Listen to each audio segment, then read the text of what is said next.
Je me suis réveillé du coma et j'ai entendu mon fils dire. La vieille dame ira en maison de retraite dès qu'il sera mort, j'ai fait semblant de rester inconscient. Le lendemain, ils m'ont cherché à l'hôpital. Mais j'avais déjà disparu avec ma femme. Abandonné par ceux que j'ai élevés, j'ai tout vendu en silence et nous avons recommencé dans un autre pays. Je me suis réveillé du coma et j'ai entendu mon fils dire, la vieille ira en maison de retraite dès qu'il sera mort. J'ai fait semblant d'être toujours inconscient. Les machines continuaient de biper autour de moi, mais j'étais complètement réveillé. Chaque mot sortant de sa bouche était comme un coup direct à la poitrine, pas à mon cœur, car celui-ci était brisé depuis longtemps.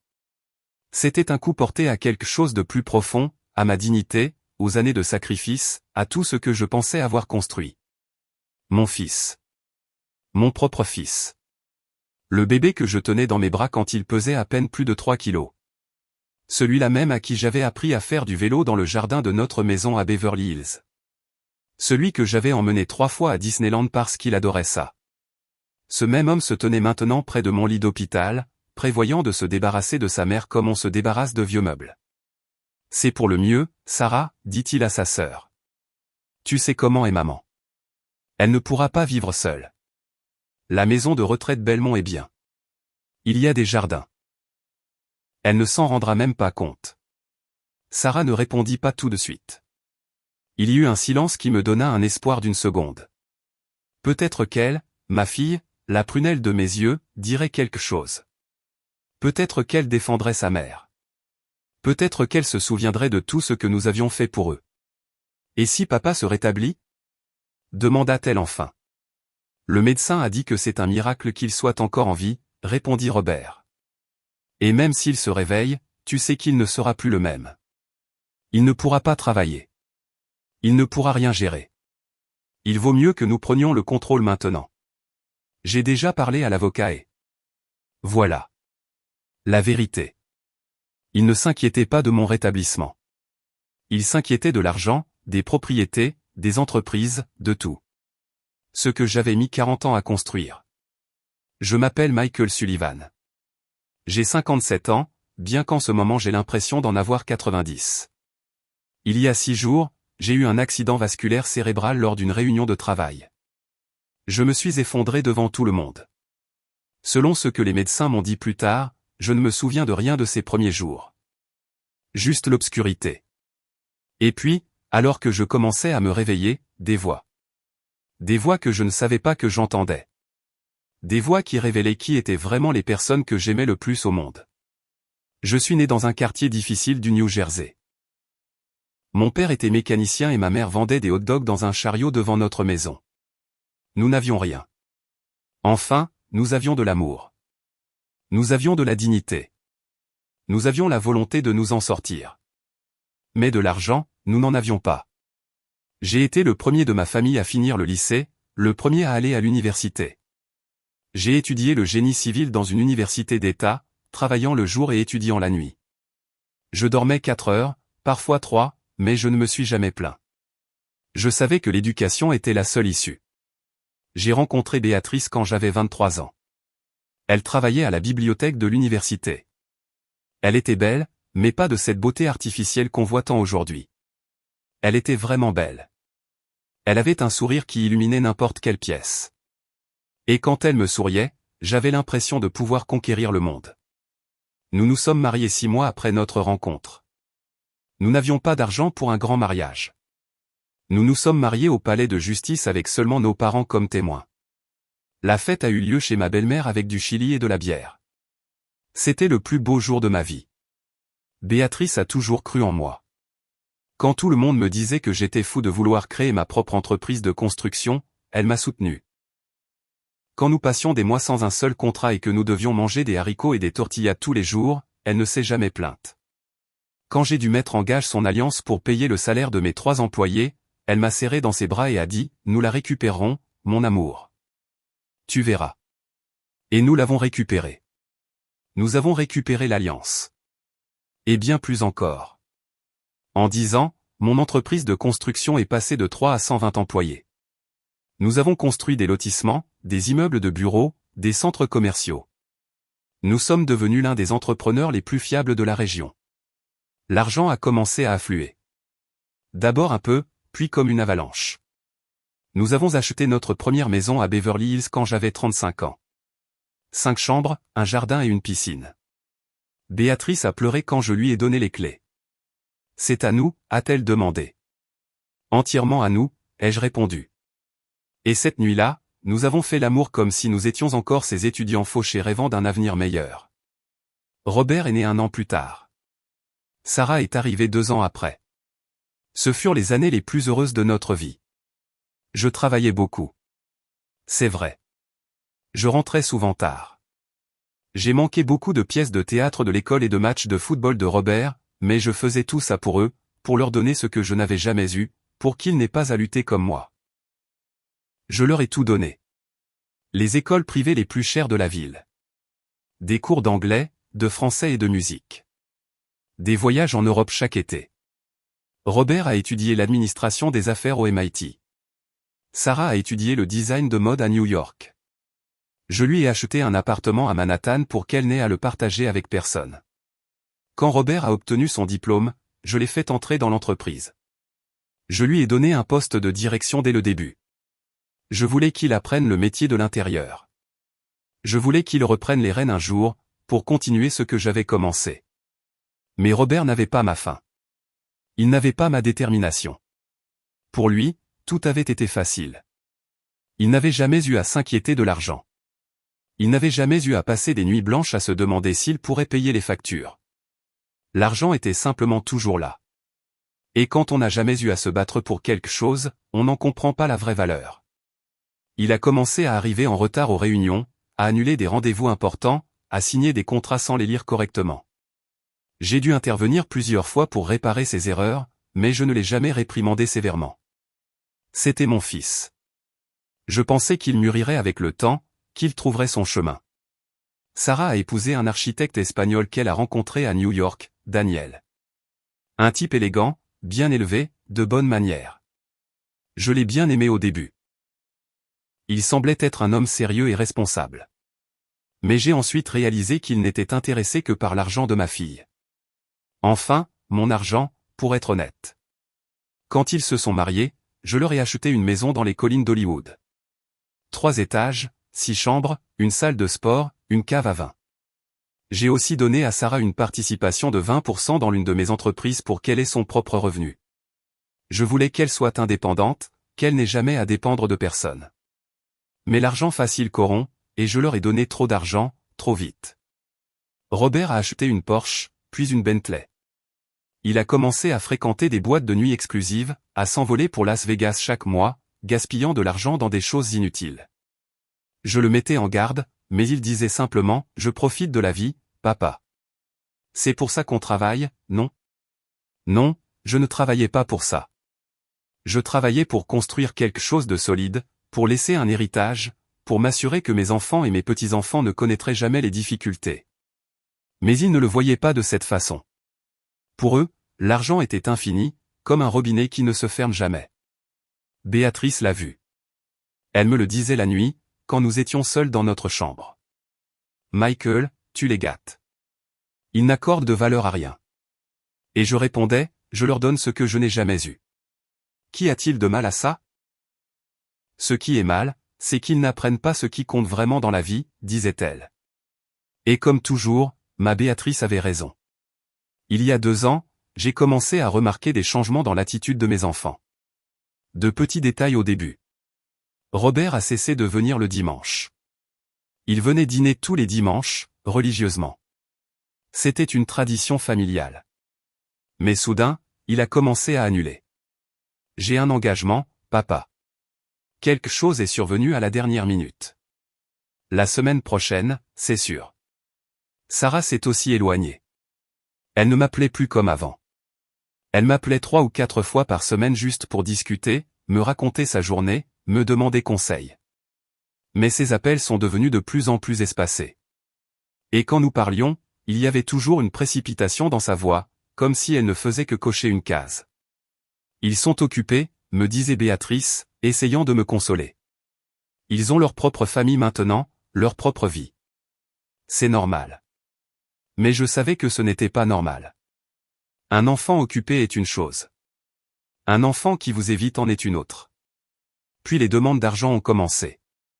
Robert voulait que je lui prête 2 millions de dollars pour un investissement, sûr, qui ne s'est jamais concrétisé. Sarah avait besoin de 500 000 dollars pour rénover sa maison, même si la maison était parfaite.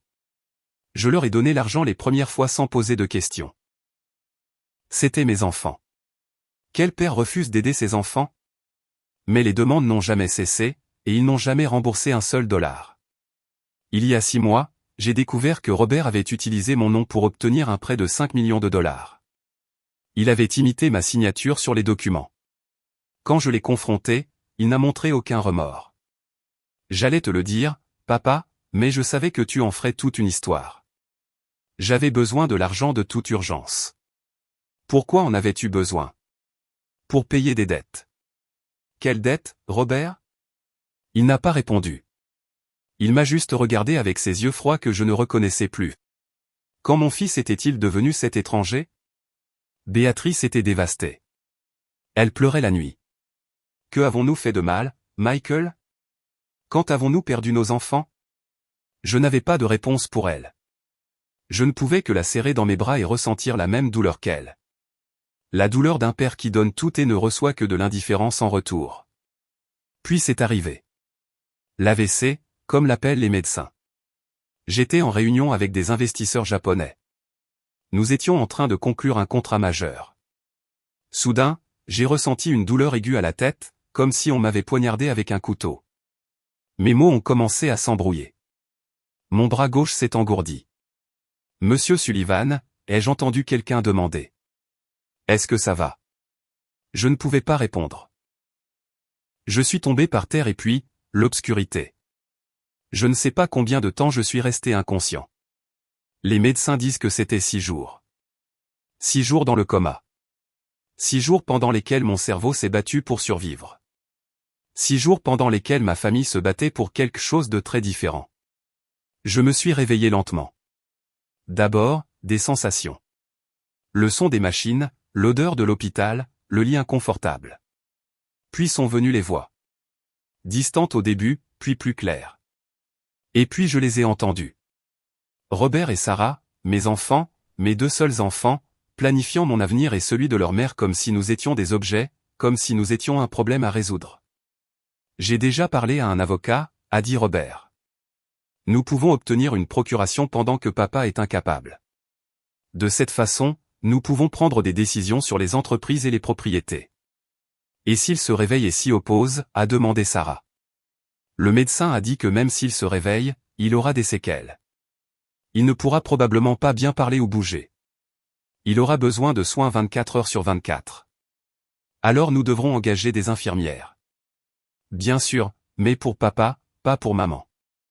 Elle ira en maison de retraite. Ces mots m'ont transpercé comme une balle. Elle ira en maison de retraite. Béatrice, ma femme. La femme qui avait été à mes côtés pendant 34 ans. La femme qui m'a soutenu quand nous n'avions rien. La femme qui a sacrifié ses propres rêves pour que je puisse poursuivre les miens. La femme qui a élevé ses 2 enfants ingrats qui prévoyaient maintenant de l'enfermer dans une maison de retraite. J'ai voulu crier. J'ai voulu ouvrir les yeux et les affronter sur le champ. Mais quelque chose m'a arrêté. Une voix intérieure m'a dit, « Attends, écoute. Tu dois connaître toute la vérité. » Et j'ai continué à écouter. La maison de retraite Belmont coûte 10 000 dollars par mois, a poursuivi Robert. C'est cher, mais les installations sont bonnes, et surtout, c'est loin. Elle ne sera pas là pour nous déranger ou poser des questions sur les affaires ou l'argent. Tu penses que maman sera d'accord, a demandé Sarah. Robert a eu un rire amer. Maman n'a pas à être d'accord. Quand papa ne sera plus là, c'est nous qui prendrons les décisions. Elle n'a rien à son nom. Tout est au nom de papa. C'était vrai. Une erreur que je comprenais maintenant clairement. Toutes les propriétés, toutes les entreprises, tous les comptes bancaires étaient à mon nom. Je pensais protéger Béatrice, que si quelque chose m'arrivait, les enfants prendraient soin d'elle. Je n'aurais jamais imaginé que ce serait eux qui la trahiraient. Que faisons-nous des propriétés, a demandé Sarah. Nous vendons la maison de Beverly Hills. Elle vaut au moins 50 millions. Les appartements en location, nous les gardons comme investissement. Et les actions de l'entreprise, nous les partageons entre nous. Daniel dit que nous devrions vendre toute l'entreprise de construction, a interrompu Sarah. Il dit que nous pourrions obtenir quelques centaines de millions si nous la vendons à une entreprise espagnole intéressée. Daniel, bien sûr, l'architecte espagnol, celui qui semblait si poli et respectueux. Il s'est avéré qu'il était le cerveau derrière tout ça. Pas une mauvaise idée, a répondu Robert. Avec cet argent, nous pourrions investir dans quelque chose de plus rentable. La construction n'est plus ce qu'elle était. Il parlait de détruire ce que j'avais mis 40 ans à construire, de vendre mon entreprise comme de la ferraille, de se partager l'argent et de disparaître. Et le pire de tout, il parlait d'abandonner leur mère. J'ai gardé les yeux fermés. Le moniteur cardiaque montrait que mon cœur battait normalement. L'appareil de pression artérielle affichait des chiffres stables. Pour tout le monde, j'étais toujours dans le coma. Mais à l'intérieur, j'étais complètement réveillé, totalement conscient et complètement brisé. Ils ont parlé encore quelques minutes. Des détails sur les avocats, les procurations, les comptes bancaires. Ils avaient tout planifié. Ils avaient tout coordonné. Ils n'attendaient qu'une chose, que je disparaisse.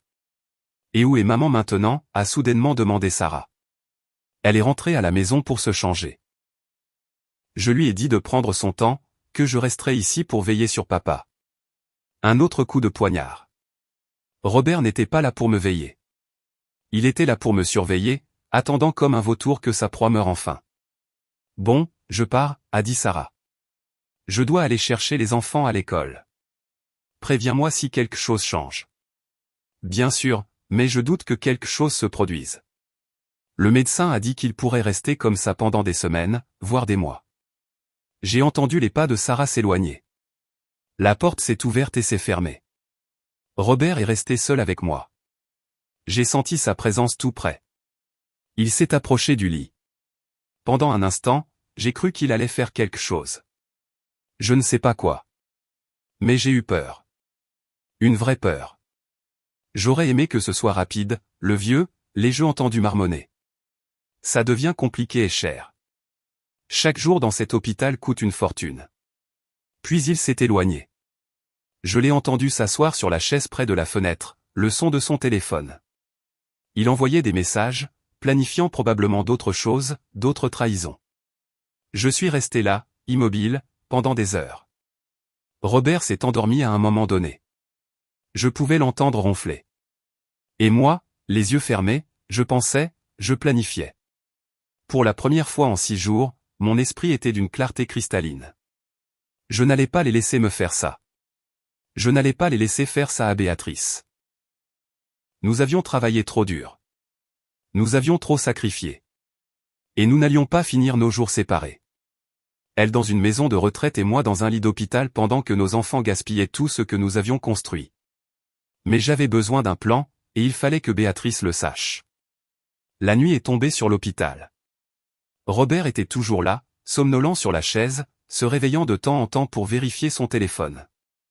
Je suis resté immobile, les yeux fermés, mais mon esprit tournait à plein régime. Je devais contacter Béatrice. C'était urgent. Mais comment?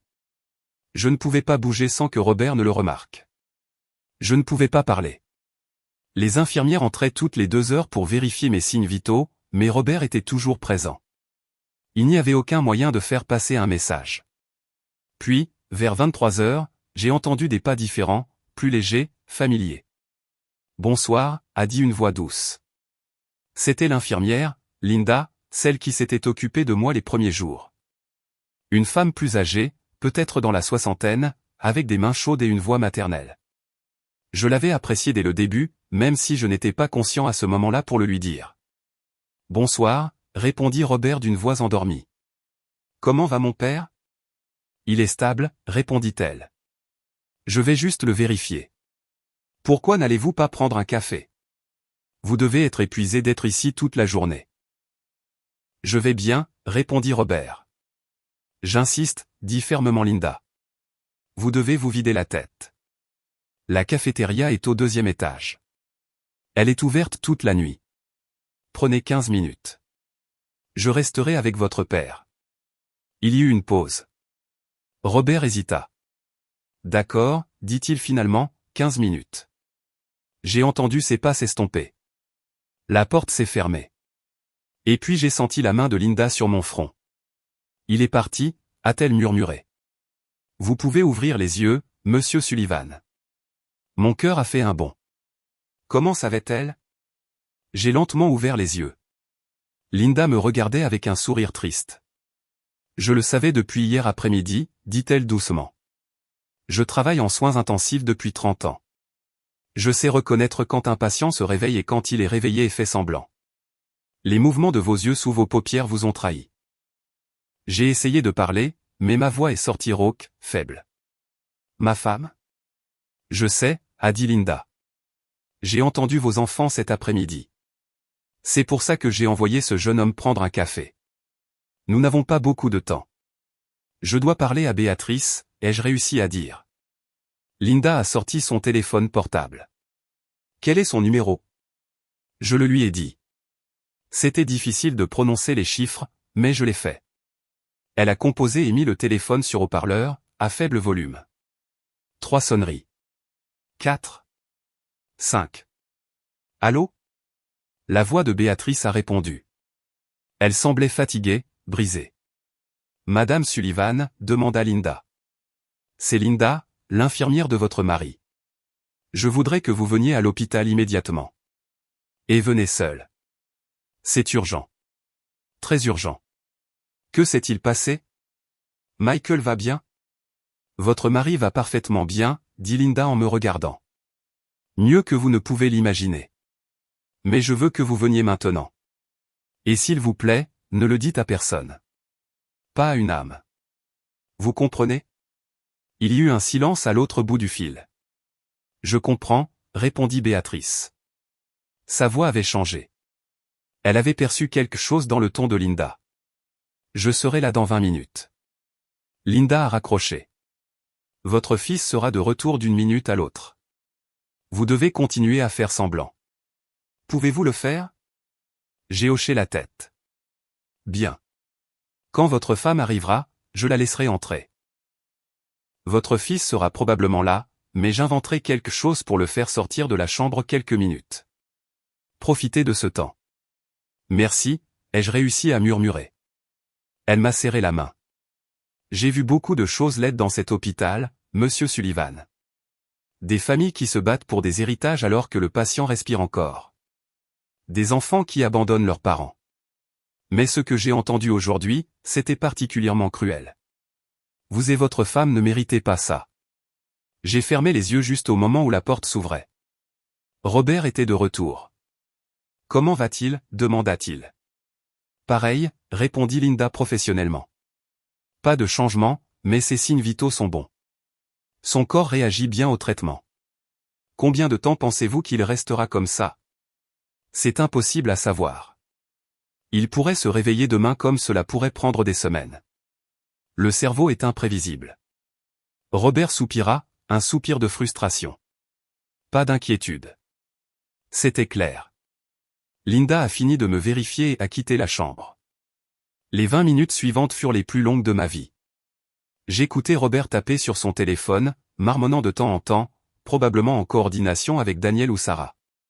Puis j'ai entendu des voix à l'extérieur. L'une d'elles était celle de Béatrice. Bonsoir. Je viens voir mon mari. La porte s'est ouverte. Béatrice est entrée. Je pouvais sentir son parfum. Le même parfum qu'elle portait depuis que je l'avais rencontrée. Lavande et vanille. L'odeur de ma maison. Maman, dit Robert. Qu'est-ce que tu fais ici si tard? Je ne pouvais pas dormir, dit-elle. J'avais besoin de le voir. Elle s'est approchée de mon lit. J'ai senti sa main prendre la mienne. Elle tremblait. Y a-t-il eu un changement, a-t-elle demandé. Non, répondit Robert. Il est pareil. Juste à ce moment-là, Linda est revenue. Excusez-moi, dit-elle. Monsieur Robert, pourriez-vous venir avec moi un instant? J'ai besoin que vous signiez des documents au poste des infirmières. C'est à propos de l'assurance et des frais de traitement. Ça ne peut pas attendre demain. J'ai bien peur que non. Ce sont des procédures administratives qui doivent être réglées ce soir. Ça ne prendra pas plus de 5 minutes. Robert se leva à contre-cœur. D'accord. Je reviens tout de suite, maman. Il est parti avec Linda. La porte s'est fermée. J'ai immédiatement ouvert les yeux. Michael, halta Béatrice. Des larmes coulaient sur ses joues. Oh mon Dieu, tu es réveillé. J'ai fini. Écoute, mon amour, nous avons très peu de temps. J'ai besoin que tu m'écoutes attentivement. Elle me regarda, effrayée et confuse, mais elle hocha la tête. Je les ai entendus, dis-je. Robert et Sarah, j'ai tout entendu. Je sais ce qu'ils prévoient de faire de toi. La maison de retraite, vendre tout. Tout. Béatrice porta une main à sa bouche. Je savais que quelque chose n'allait pas. Mais je pensais. Il n'y a pas de temps pour ça maintenant, les jeux interrompus. J'ai besoin que tu fasses exactement ce que je vais te dire. Tu m'entends? Exactement. Elle hocha la tête, essuyant ses larmes. Premièrement, ne dis à personne que je suis réveillée. Personne. Ni les médecins, ni les autres infirmières. Seulement Linda. Elle est de notre côté. Pourquoi? Parce que j'ai besoin de temps. De temps pour planifier. S'ils savent que je suis conscient, ils accéléreront leur plan. Ils essaieront de me faire signer des papiers. Ils trouveront des médecins pour dire que je ne suis pas mentalement compétent. Je sais comment ça marche, Béatrice. J'ai vu des cas similaires avec d'autres hommes d'affaires. Elle hocha la tête, tremblant toujours. Deuxièmement, demain matin, va à la banque, la succursale Tché sur Park Avenue. Demande Monsieur Vial. C'est le directeur. Dis-lui que je t'envoie. Tu as besoin d'accéder au coffre-fort. Qu'y a-t-il dans le coffre-fort? Des documents importants, des contrats, des titres de propriété et de l'argent liquide. Beaucoup d'argent liquide. Il y a environ 5 millions de dollars en billets. Les yeux de Béatrice s'écarquillèrent. C'est de l'argent d'urgence, ai-je expliqué. J'ai toujours été prudent. Prends tout, mets-le dans 2 valises, ramène-le à la maison et cache-le bien au sous-sol, derrière les décorations de Noël. Personne ne regarde jamais là. Michael, tu me fais peur. Bien. Tu devrais avoir peur, car ce qui s'en vient ne sera pas facile. J'ai serré sa main plus fort. Troisièmement, contacte Mendoza, mon avocat personnel, celui du cabinet du centre-ville. Dis-lui que tu dois le voir de toute urgence, que c'est une question de vie ou de mort. Il comprendra. Et que dois-je lui dire? Tu lui dis que tu as besoin d'une procuration large et irrévocable qui te donne un contrôle total sur toutes mes propriétés et entreprises tant que je suis incapable. Mais Robert a dit qu'il y travaillait déjà. Robert essaie, mais Mendoza est mon avocat depuis 20 ans. Il ne fera rien sans me parler ou obtenir mon autorisation explicite. Et quand tu te présenteras, il saura quoi faire. C'est un homme intelligent et loyal. L'un des rares qui reste. Béatrice respirait lourdement. Quoi d'autre? Quatrièmement. Commence à retirer de l'argent des comptes. Pas tout d'un coup, sinon ça éveillera les soupçons, mais commence à retirer. 5 000 $ par-ci, 10 000 $ par-là. Utilise différents distributeurs, différentes succursales. Michael, on dirait qu'on prépare une fuite. Je l'ai regardé droit dans les yeux. Parce que c'est exactement ce que nous allons faire. Elle se figea. Écoute-moi, mon amour. Nos enfants nous ont trahis. La famille que nous avons construite. La famille pour laquelle nous avons tout sacrifié. Ils nous ont trahis. Et je ne vais pas attendre ici qu'ils m'enferment dans cet hôpital pendant qu'ils te mettent dans une maison de retraite et volent tout ce que nous avons construit. Mais fuir où? Loin. Un endroit où ils ne pourront pas nous trouver. Où nous pourrons recommencer. Michael, nous avons presque 60 ans. Recommencer? Nous l'avons fait une fois quand nous n'avions rien, lui ai-je rappelé. Nous pouvons le refaire. Cette fois, nous avons de l'expérience. Nous avons des ressources. Et surtout, nous avons l'un l'autre. Des larmes coulaient toujours sur ses joues. Mais maintenant, il y avait autre chose dans ses yeux. Quelque chose que je n'avais pas vu depuis longtemps. Du feu, de la détermination. Quand, demanda-t-elle simplement. Bientôt. Très bientôt. Mais d'abord, je dois me rétablir un peu plus. Je dois pouvoir marcher. Je dois pouvoir prendre soin de moi. Donne-moi une semaine, peut-être 2. Et si les médecins te laissent sortir? Ils ne le feront pas. Je m'assurerai qu'ils pensent que je suis toujours en mauvais état, que j'ai besoin de plus d'observation. En fait, j'ai marqué une pause. Dis au médecin que tu veux un deuxième avis. Que tu veux faire venir un spécialiste de Houston. Ça nous achètera du temps. Robert s'y opposera. Laisse-le s'opposer. Tu es légalement ma femme. Tant que je suis incapable, tu as le dernier mot sur les décisions médicales, pas lui. Béatrice hocha la tête. Je pouvais voir son esprit traiter tout. Encore une chose, ai-je ajouté. Commence à faire des valises. Pas beaucoup. Juste l'essentiel. Des vêtements, des documents personnels, les photos qui sont importantes pour toi. Mais fais-le discrètement.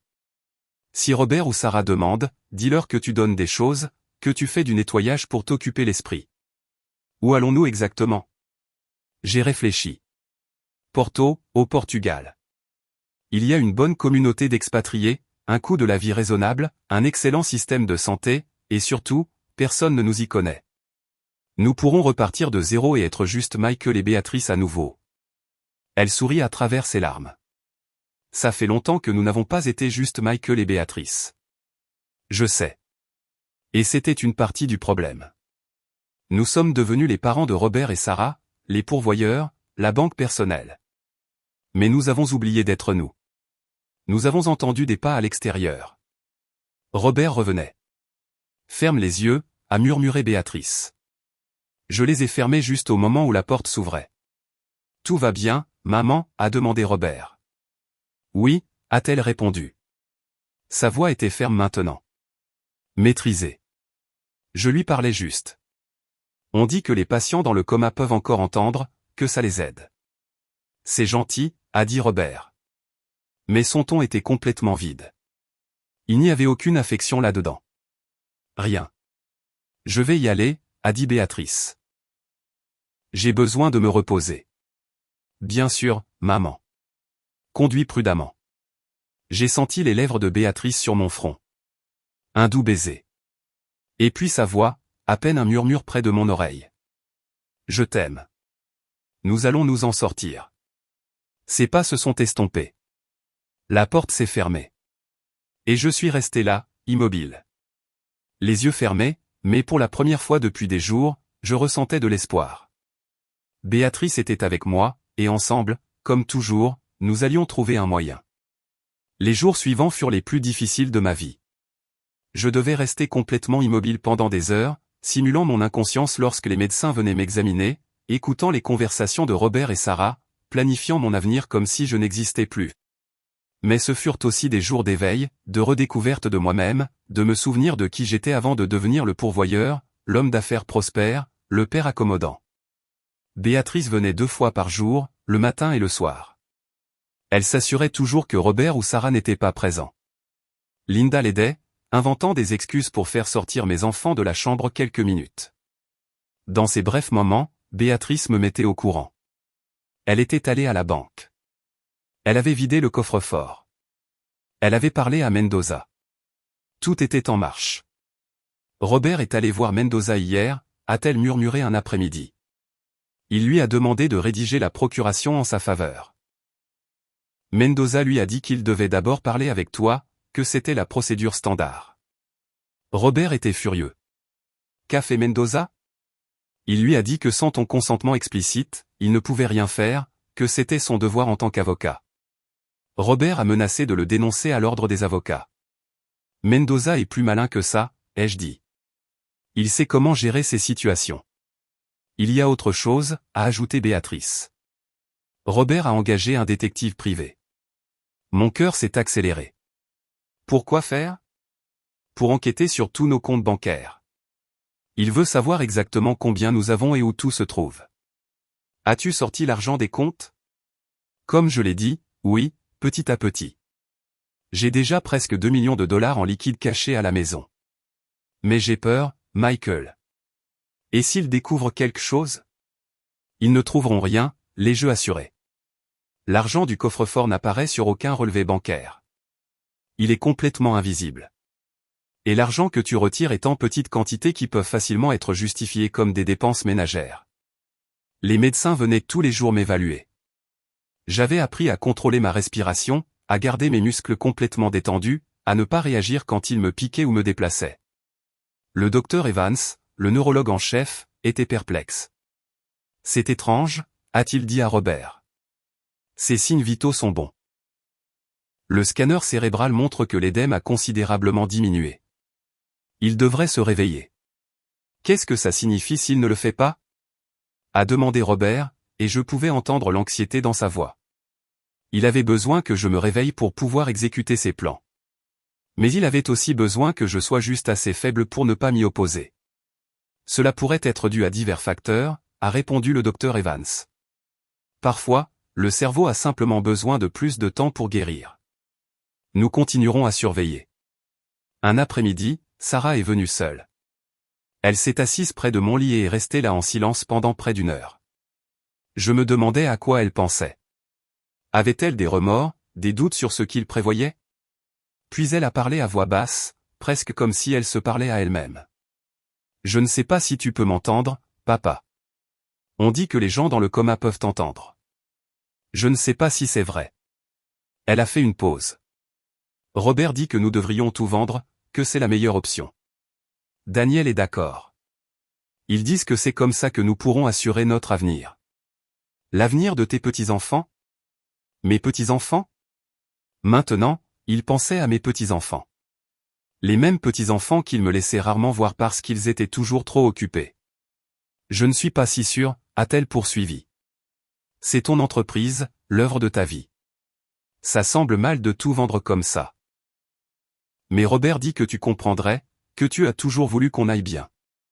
Elle a de nouveau fait une longue pause. Et à propos de maman? Sa voix s'est un peu cassée. Je ne veux pas qu'elle aille en maison de retraite. Vraiment pas. Mais Robert dit que c'est pour le mieux. Que nous ne pouvons pas nous occuper d'elle. Qu'elle sera mieux là-bas avec des professionnels. Donc, Sarah avait des doutes, mais pas assez pour faire quoi que ce soit. Pas assez pour me défendre ou pour défendre sa mère. Tu me manques, papa, a-t-elle dit finalement. J'aimerais que tu puisses te réveiller et me dire quoi faire. Tu as toujours su quoi faire. Elle s'est levée et a quitté la chambre, et je suis resté là, le cœur brisé, car j'ai réalisé quelque chose. Sarah n'était pas méchante, mais elle était faible. Elle avait laissé Robert et Daniel prendre le contrôle. Elle avait renoncé à sa volonté en échange de ne pas avoir à prendre de décisions difficiles. Mais faiblesse ou méchanceté, le résultat était le même. Elle était prête à abandonner sa mère. Elle était prête à vendre tout ce que j'avais construit. Et à la fin, c'est tout ce qui comptait. Ce soir-là, quand Béatrice est venue, je lui ai parlé de la visite de Sarah. Peut-être que nous pourrions lui parler, a suggéré Béatrice. Peut-être que si elle sait que tu es réveillé, si elle voit que tu peux te rétablir.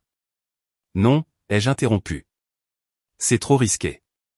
Nous ne savons pas de quel côté elle est vraiment. Et si elle le dit à Robert? Mais c'est notre fille, Michael.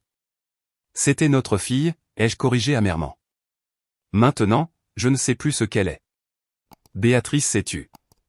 Elle savait que j'avais raison, même si ça faisait mal de l'admettre. As-tu les passeports, ai-je demandé, changeant de sujet. Oui, ils sont cachés avec l'argent. Et les billets? Pas encore. Tu as dit d'attendre de connaître la date exacte. Bien. Je pense que je suis presque prêt. Je peux bouger mes orteils sans problème.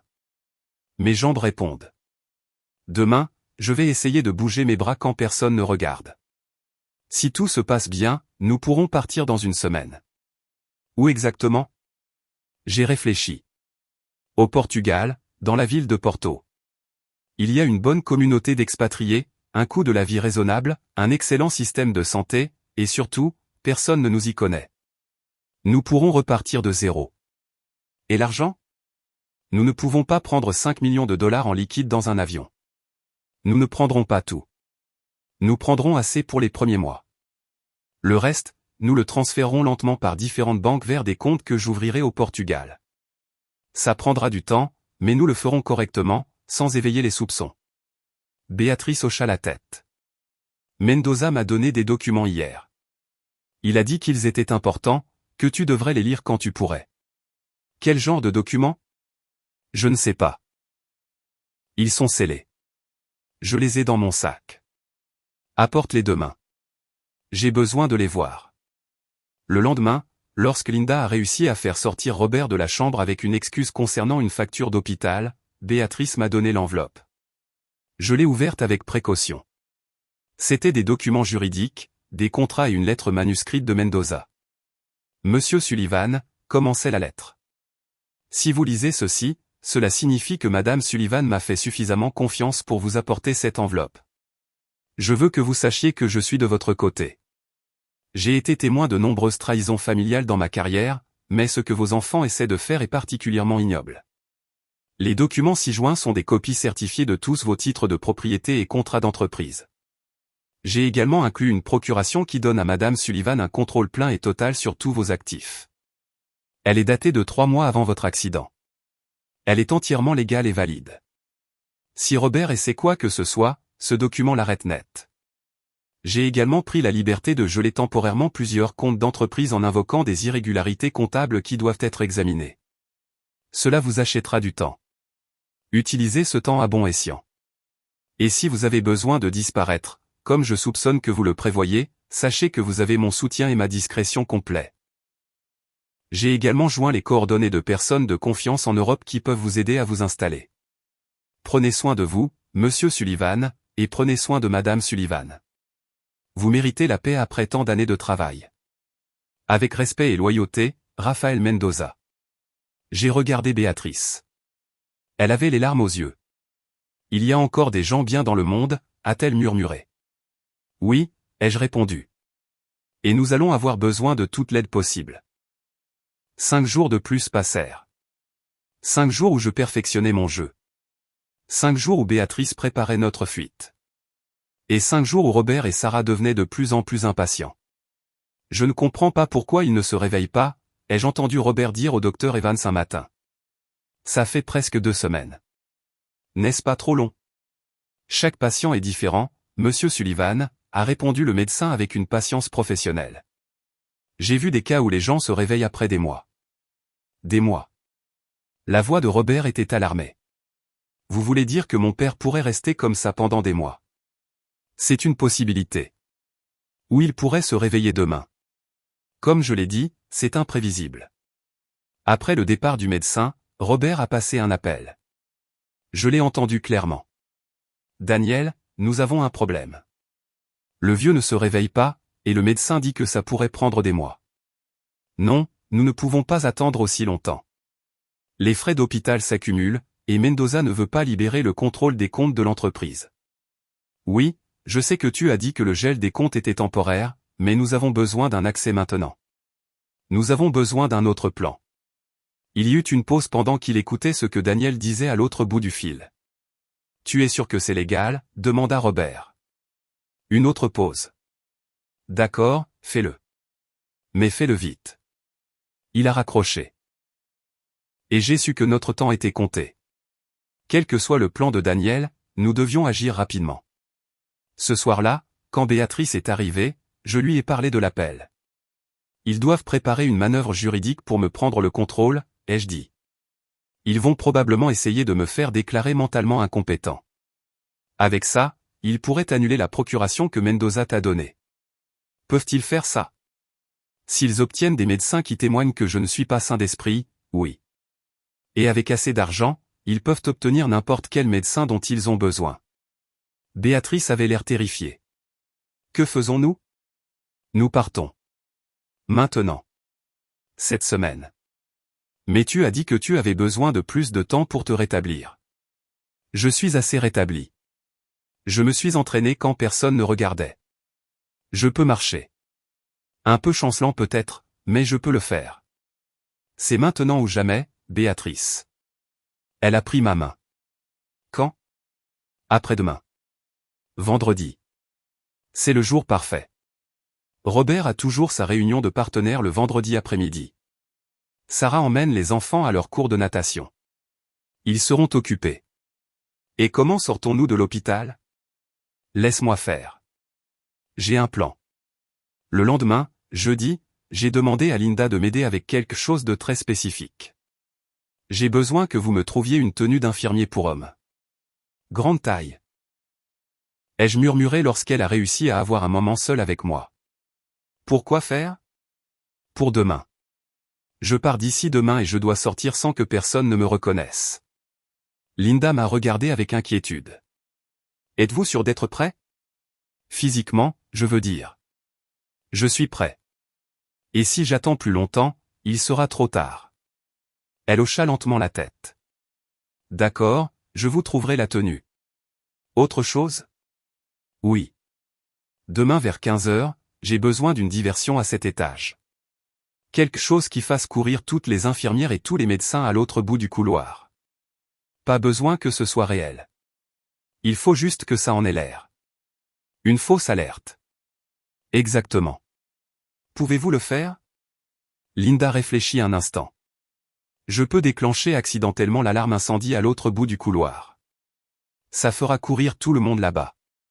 Vous aurez peut-être 5 minutes avant qu'il ne réalise que c'est une fausse alerte. 5 minutes, c'est tout ce dont j'ai besoin.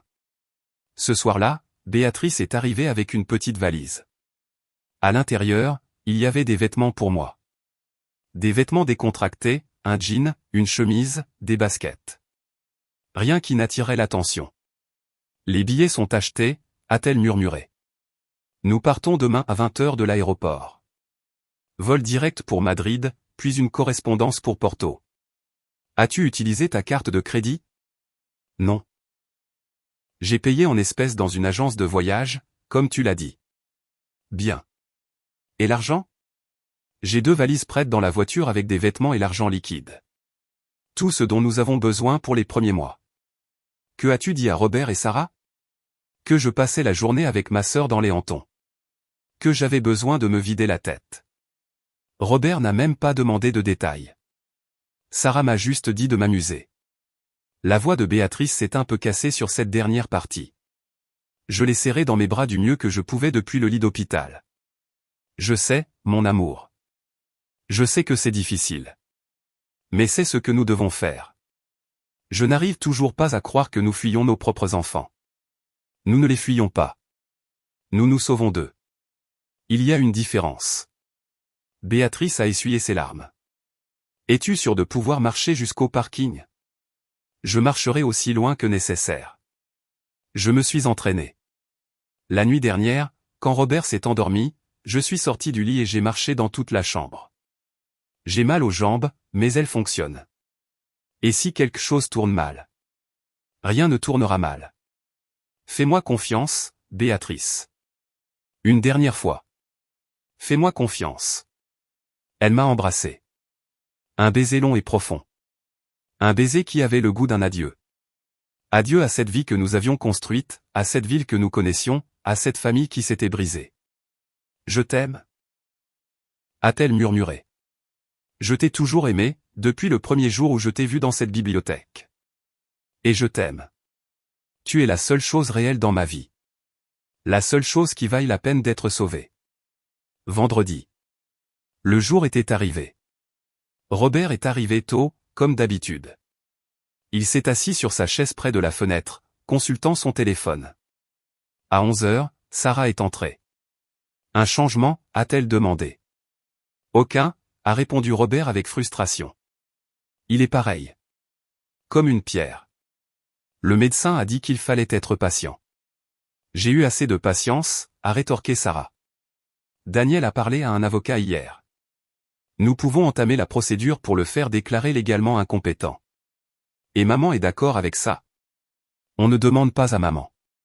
Elle est trop émotive en ce moment. Elle ne peut pas prendre de décisions objectives. Sarah se tut. Écoute, a poursuivi Robert, je sais que c'est difficile, mais nous devons penser à l'avenir, à nos familles, aux enfants. Papa a construit tout ça pour nous, non? Eh bien, maintenant c'est à notre tour de le gérer. Je suppose que tu as raison, a dit Sarah, bien que sa voix semble incertaine. À 13 heures, Robert est parti. Il devait se préparer pour sa réunion de partenaires.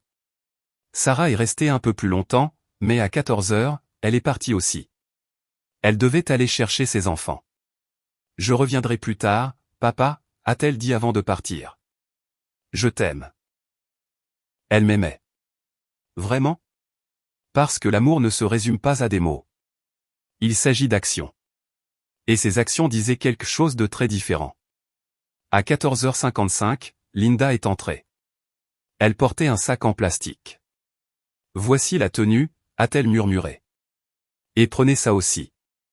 Elle m'a tendu une casquette de baseball et une paire de lunettes de soleil sombre, pour qu'on ne vous reconnaisse pas sur les caméras de sécurité. Vous êtes un ange, Linda.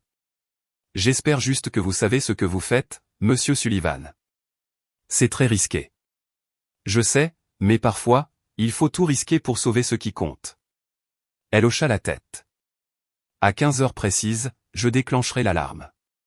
Quand vous entendrez la sirène, vous devrez agir vite. Prenez les escaliers de secours. N'utilisez pas l'ascenseur. Les escaliers vous mèneront directement au parking du sous-sol. Votre femme m'a dit qu'elle attendrait dans un Honda CR-V gris près de la sortie. Merci, Linda, pour tout. Prenez soin de vous. Tous les deux. Elle m'a serré la main une dernière fois et est partie. J'étais seul dans la chambre. Mon cœur battait la chamade. Les machines autour de moi bipaient normalement. Dehors, dans le couloir, j'entendais l'agitation habituelle de l'hôpital. Des infirmières qui marchent, des médecins qui parlent, des chariots de nourriture qui roulent. Tout était normal, tout était calme. J'ai regardé l'horloge au mur. 14h57, 3 minutes. J'ai soigneusement retiré les capteurs de mon bras. La machine surveillant mon cœur a commencé à biper de manière erratique, mais je l'ai rapidement éteinte. Je me suis assis sur le lit. Mes jambes tremblaient, mais elles répondaient. 14h58, je me suis levé. Le sol a un peu tangué sous mes pieds, mais je me suis accroché au bord du lit. J'ai pris une profonde inspiration. Je pouvais le faire. Je devais le faire. 14h59, j'ai ouvert le sac en plastique. J'ai sorti la tenue. J'ai enlevé la blouse d'hôpital et j'ai enfilé les vêtements. Le pantalon était un peu large, mais ça allait. La chemise convenait. J'ai mis la casquette et les lunettes de soleil. 15 heures, l'alarme incendie a explosé dans le couloir. Une sirène assourdissante. Des cris, des bruits de pas qui courent. C'était le moment. J'ai ouvert ma porte. Le couloir était un chaos total. Des infirmières courant vers l'autre bout, des médecins criant des instructions, des patients passant la tête par la porte, confus.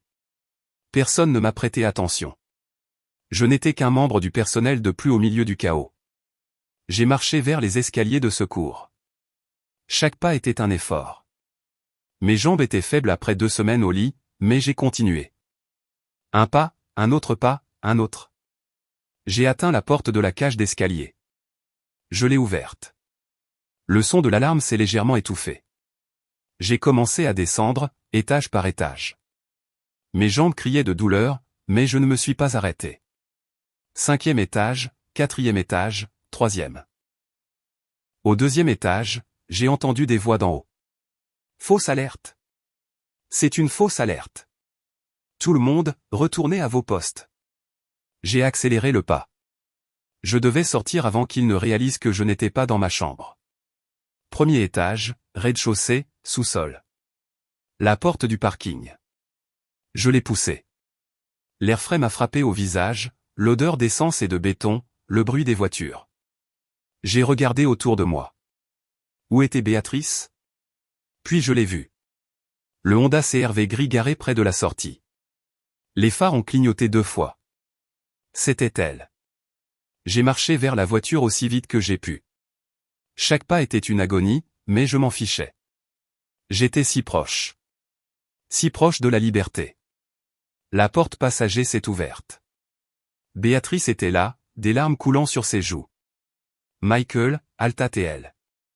Mon Dieu, tu as réussi. Je suis monté dans la voiture. J'ai fermé la porte. Béatrice a immédiatement appuyé sur l'accélérateur. Quelqu'un nous a vus, a-t-elle demandé alors que nous sortions à toute vitesse du garage. Je ne sais pas. Je ne pense pas, nous sommes passés devant la guérite de sortie. L'agent de sécurité ne nous a même pas regardés. Il était distrait, probablement par l'alarme incendie. Et puis nous étions dans la rue, libres. Béatrice a conduit en silence pendant plusieurs minutes. Ses mains tremblaient sur le volant. Je n'arrêtais pas de regarder dans le rétroviseur, m'attendant à voir des gyrophares de police nous poursuivre.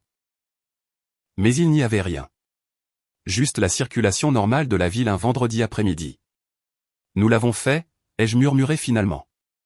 Nous l'avons vraiment fait. On ne fait rien pour l'instant, dit-elle. Nous devons encore arriver à l'aéroport, passer l'immigration et monter dans cet avion. Nous y arriverons. Le plus dur est passé. Elle a conduit vers le sud, évitant les grands axes. Elle avait planifié le trajet avec soin. Rue secondaire, moins de circulation, moins de caméras.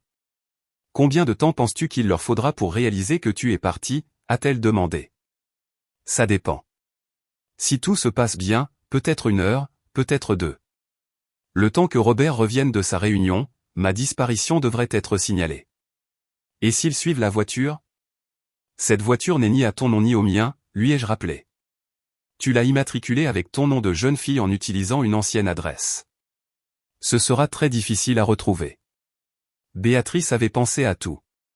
Ma femme intelligente et prudente, qui avait toujours été la stratège silencieuse derrière mon succès. Nous sommes rentrés à notre maison de Beverly Hills 40 minutes plus tard. Béatrice est entrée dans le garage et a rapidement fermé la porte automatique. Il faut faire vite, a-t-elle dit. Ne prends que ce qui est absolument essentiel. Nous sommes entrés dans la maison, notre maison, la maison où nous avions vécu pendant 22 ans, la maison où Robert et Sarah ont grandi, la maison pleine de souvenirs. J'ai regardé autour de moi, les photographies au mur, les meubles que Béatrice avait choisis avec tant de soin. Le piano sur lequel Sarah jouait. Le trophée de football de Robert sur l'étagère. Nous laissions tout cela derrière nous. Ne sois pas sentimental maintenant, a dit Béatrice, lisant dans mes pensées. Il n'y a pas de retour en arrière possible. Elle avait raison. Nous sommes montés au bureau. Béatrice a pris les 2 valises qu'elle avait préparées. Il y avait aussi un sac à dos avec des documents importants, des passeports, des actes de naissance, des titres de propriété, des contrats. As-tu pris les photos que j'avais demandées, ai-je demandé. Oui. Notre mariage. Les enfants quand ils étaient petits. Tes parents. Sa voix s'est un peu cassée. Avant. Avant que tout ne tourne mal. J'ai vérifié mon bureau. Il y avait une lettre que j'avais écrite il y a quelques jours. Quand j'ai commencé à planifier tout ça. Je l'ai sortie du tiroir. Elle était dans une enveloppe scellée adressée à Robert et Sarah. Tu leur laisses ça, a demandé Béatrice. Oui. Ils méritent de savoir pourquoi nous sommes partis et ce qu'ils ont fait de mal. J'ai laissé la lettre sur le bureau, bien en vue. Puis j'ai jeté un dernier regard à mon bureau, aux diplômes sur le mur, aux photos avec des présidents et des gouverneurs, aux récompenses professionnelles. Rien de tout cela n'avait plus d'importance. Ce n'était que du papier, que des souvenirs d'un homme qui n'existait plus. Nous sommes descendus avec les valises. Dans le salon, Béatrice s'est arrêtée devant une photo de famille. Elle avait été prise il y a 5 ans, à Noël. Nous sourions tous. Une famille heureuse. Comment en sommes-nous arrivés là, a-t-elle murmuré. Je ne sais pas. Peut-être leur avons-nous trop donné. Peut-être ont-ils trop pris. Peut-être que l'argent gâche tout. Je me suis approché d'elle et je l'ai tenue dans mes bras. Mais ça n'a plus d'importance. Ce qui compte, c'est que toi et moi soyons ensemble et que nous allions bien. Elle hocha la tête, essuyant ses larmes. Allons-y avant que je ne change d'avis. Nous sommes montés dans la voiture. Béatrice a activé le code de sécurité de la maison une dernière fois. Les lumières se sont éteintes automatiquement. La porte du garage s'est ouverte et nous sommes sortis. En direction de l'aéroport. En direction d'une nouvelle vie. Le trafic vers LAX était dense, comme toujours un vendredi après-midi. Béatrice conduisait prudemment, restant sur la voie du milieu, sans attirer l'attention. Mon téléphone était éteint. Celui de Béatrice aussi. Il ne pouvait pas nous suivre par GPS. Nous avions pensé à tout. Tu penses qu'ils l'ont déjà remarqué, a demandé Béatrice alors que nous étions à 10 minutes de l'aéroport. J'ai regardé ma montre. Il était 17h30. Probablement. Robert a dû appeler l'hôpital après sa réunion, demander de mes nouvelles, et on lui a dit que j'avais disparu. Ils ont certainement déjà appelé la police. Mais ils cherchent un patient dans le coma qui a disparu d'un hôpital, ai-je dit. Ils ne cherchent pas un homme en civil qui quitte le pays avec sa femme. Nous sommes arrivés à l'aéroport. Béatrice s'est garée dans le parking longue durée. Nous avons pris nos bagages. Nous nous sommes dirigés vers le terminal. Chaque pas à l'intérieur de l'aéroport était tendu. Je n'arrêtais pas de regarder autour de moi, m'attendant à voir des policiers nous chercher, à entendre mon nom dans les haut-parleurs, à ce que quelqu'un nous reconnaisse. Mais rien ne s'est passé. Nous n'étions qu'un couple d'âge moyen avec des valises allant prendre un vol. Nous sommes arrivés au comptoir d'enregistrement. L'agente nous a souri. Bonsoir. Vos passeports, s'il vous plaît. Nous les lui avons tendus. Elle les a vérifiés, a tapé quelque chose sur son ordinateur. Mon cœur battait si fort que je pensais que tout le monde pouvait l'entendre. Voyage d'affaires ou de plaisir, a-t-elle demandé. Plaisir, a dit calmement Béatrice. Nous allons voir le Portugal. C'est charmant. J'espère que vous apprécierez votre voyage. Elle nous a rendu nos passeports avec les cartes d'embarquement. Votre vol part de la porte C47. Embarquement dans 2 heures. Merci. Nous nous sommes dirigés vers l'immigration. Les files d'attente étaient longues. Nous avons attendu notre tour. Finalement, nous sommes arrivés devant l'agent d'immigration. Passeport. Nous les lui avons donnés. L'agent les a vérifiés, a regardé les photos, nous a regardés, puis de nouveau les photos. Combien de temps resterez-vous hors du pays, a-t-il demandé. Nous ne sommes pas sûrs, ai-je répondu. Peut-être 1 mois, peut-être 2. Il a hoché la tête. A tamponné les passeports. Bon voyage. Et c'était tout. Nous avions passé l'immigration. Nous étions de l'autre côté, dans la zone internationale. Il ne pouvait plus nous arrêter maintenant sans créer un incident international. Béatrice m'a pris la main alors que nous nous dirigions vers notre porte. Tu sais ce qui est le plus fou dans tout ça, a-t-elle dit. Je me sens plus libre en ce moment, en laissant tout derrière moi, que je ne l'ai été ces 10 dernières années en vivant dans cette immense maison. Je ressens la même chose, ai-je admis. C'est comme si un poids énorme avait été enlevé de mes épaules. Nous avons trouvé la porte C47. Nous nous sommes assis dans la zone d'attente. Nous avions presque 2 heures avant l'embarquement. J'ai sorti mon téléphone. Je l'ai allumé une dernière fois. Immédiatement, les messages ont afflué. Des dizaines de messages. Des appels manqués. De Sarah, Robert, où est papa? L'hôpital dit qu'il a disparu. De Robert, maman, réponds à ton téléphone. De Sarah, Robert, ça n'a aucun sens. Comment un homme dans le coma peut-il simplement disparaître? De Robert, maman, ça va? L'hôpital dit que papa est parti. S'il te plaît, appelle-nous. On est inquiet. Et puis le plus récent, envoyé il y a 10 minutes, de Robert, maman, si tu lis ça, je veux que tu saches quelque chose. Papa n'était pas dans le coma. C'était un mensonge. Il nous a trompés. Et maintenant, tu vas faire face à des conséquences juridiques pour fraude à l'assurance et pour vol d'actifs de l'entreprise. J'ai appelé mon avocat. Nous gelons tous les comptes et nous vous trouverons. Ce n'est pas fini. J'ai lu le message à voix haute à Béatrice. Elle est devenue pâle. Peuvent-ils faire ça? Geler les comptes? Ils peuvent essayer, ai-je répondu. Mais Mendoza a déjà déplacé les actifs importants, et ils ne peuvent pas toucher à l'argent que nous transportons. Ça ira. Mais il dit qu'ils nous chercheront. Laisse-les chercher. Le Portugal n'a pas de traité d'extradition avec les États-Unis pour des délits financiers mineurs. Et ce que nous avons fait n'est techniquement pas illégal. J'ai le droit de déplacer mon propre argent. J'ai le droit de quitter le pays. Et simuler un coma n'est pas un crime. Pourtant, le message m'avait perturbé. Non pas à cause des menaces juridiques, mais à cause du ton. Il y avait tant de rage là-dedans, tant de poison. C'était mon fils, le garçon à qui j'avais appris à faire du vélo. Et maintenant, il me détestait de ne pas l'avoir laissé me voler. J'ai écrit un dernier message à Robert et Sarah, un message que je n'aurais jamais pensé devoir écrire. Mes enfants. Au moment où vous lirez ceci, votre mère et moi serons loin. Je sais que vous êtes en colère. Je sais que vous vous sentez trahi. Mais vous nous avez trahis en premier. Je vous ai entendu à l'hôpital. J'ai entendu chaque mot. Je vous ai entendu prévoir de mettre votre mère dans une maison de retraite. Je vous ai entendu prévoir de vendre mon entreprise. Je vous ai entendu prévoir de tout vous partager comme si j'étais déjà sous terre. Alors, j'ai pris une décision. La seule décision qu'il me restait. Nous sommes partis. Nous avons pris ce qui nous appartenait, ce que nous avons construit de nos deux mains. Et nous allons recommencer, loin de vous. N'essayez pas de nous trouver. Vous n'y arriverez pas. Et même si vous y arriviez, nous ne reviendrons pas. Peut-être qu'un jour, vous comprendrez ce que vous avez fait de mal. Peut-être qu'un jour, quand vous aurez mon âge, vos propres enfants vous feront la même chose. Et ce jour-là, peut-être, juste peut-être, vous comprendrez ma douleur.